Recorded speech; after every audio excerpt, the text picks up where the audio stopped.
Hi friends, welcome to my channel. ಮುದ್ದು ಸೊಸೆ ಧಾರಾವಾಹಿಯಲ್ಲಿ ಇಂದಿನ ಸಂಚಿಕೆಯಲ್ಲಿ ಗಂಡನ ಮನೆಗೆ ವಾಪಸ್ ಬಂದ ವಿದ್ಯಾಂಗೆ ಮನೆಯವರೆಲ್ಲ ಸೇರಿ ತೀವ್ರ ಅವಮಾನ ಮಾಡಿ ಆಚೆ ಹಾಕಿದ್ದಾರೆ. ಆದರೆ ವಿದ್ಯಾ ಕೂಡ ಧೃತಿ ಕೆಡದೆ ಕೋರ್ಟ್ ಆದೇಶದ ಮೂಲಕ ಭದ್ರಾ ಮತ್ತು ಮನೆಯವರಿಗೆ ಖಡಕ್ಕಾಗಿ ತಿರುಗೇಟು ನೀಡಿದ್ದಾಳೆ.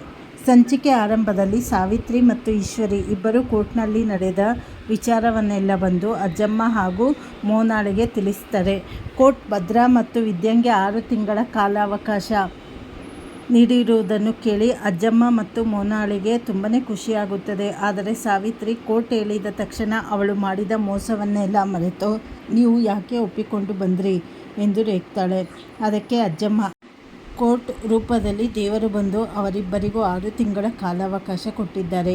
ಈ 6 ತಿಂಗಳಲ್ಲಿ ಒಬ್ಬರನ್ನೊಬ್ಬರು ಅರ್ಥ ಮಾಡಿಕೊಂಡು ಕೋಪ ದೂರವಾಗಿ ಅವರು ಪ್ರೀತಿ ಮತ್ತೆ ವಾಪಸ್ ಬರಲಿ ಎಂದು ಸಮಾಧಾನ ಮಾಡ್ತಾರೆ. ಇದೇ ಸಮಯದಲ್ಲಿ ಮನೆಯ ಮುದ್ದಿನ ಮಗಳು ಕಣ್ಮಣಿ ಎಷ್ಟೋ ವರ್ಷಗಳ ಬಳಿಕ ಊರಿನಿಂದ ಅಟ್ಟಿಗೆ ವಾಪಸ್ ಬಂದಿರುತ್ತಾಳೆ. ಅವಳು ಬಂದಿರುವುದನ್ನು ಕೇಳಿ ಭದ್ರ ವಿಪರೀತ ಖುಷಿ ಪಡುತ್ತಾನೆ.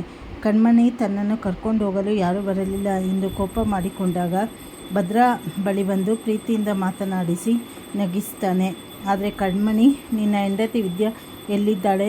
ನನಗೆ ನಿನ್ನ ಹೆಂಡತಿಯನ್ನು ಪರಿಚಯ ಮಾಡಿಸಿಕೊಡು ಎಂದು ಕೇಳಿದಾಗ ಭದ್ರಾ ತೀವ್ರ ಕೋಪಗೊಂಡು ಅವಳ ಬಗ್ಗೆ ನನ್ನ ಹತ್ತಿರ ಏನು ಕೇಳಬೇಡ ಎಂದು ಹೇಳಿ ಅಲ್ಲಿಂದ ಹೊರಟು ಹೋಗ್ತಾಳೆ.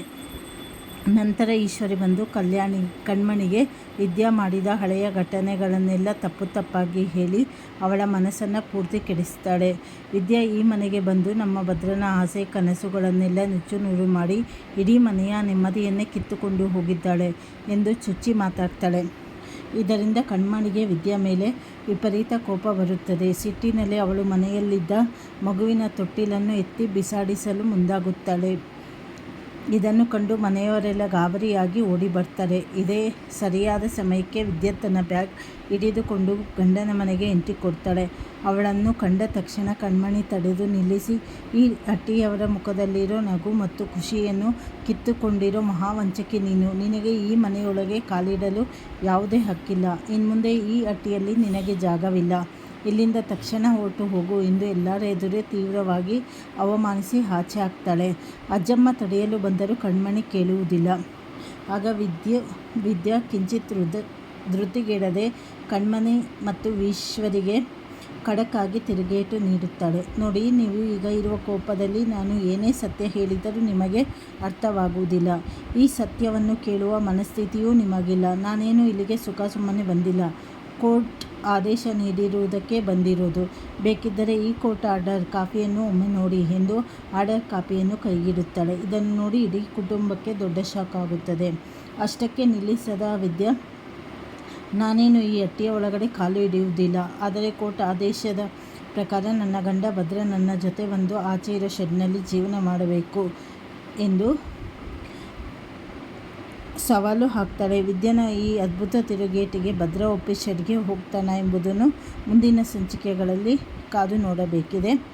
ಇಲ್ಲಿಗೆ ಈ ರೋಚಕ ಸಂಚಿಕೆ ಮುಕ್ತಾಯವಾಗುತ್ತೆ. ಮುಂದೆ ಏನೇನು ಬದಲಾವಣೆ ಆಗತ್ತೆ ಅಂತ ಹೇಳಿ ಮುಂದೆ ತಿಳಿದುಕೊಳ್ಳೋಣ.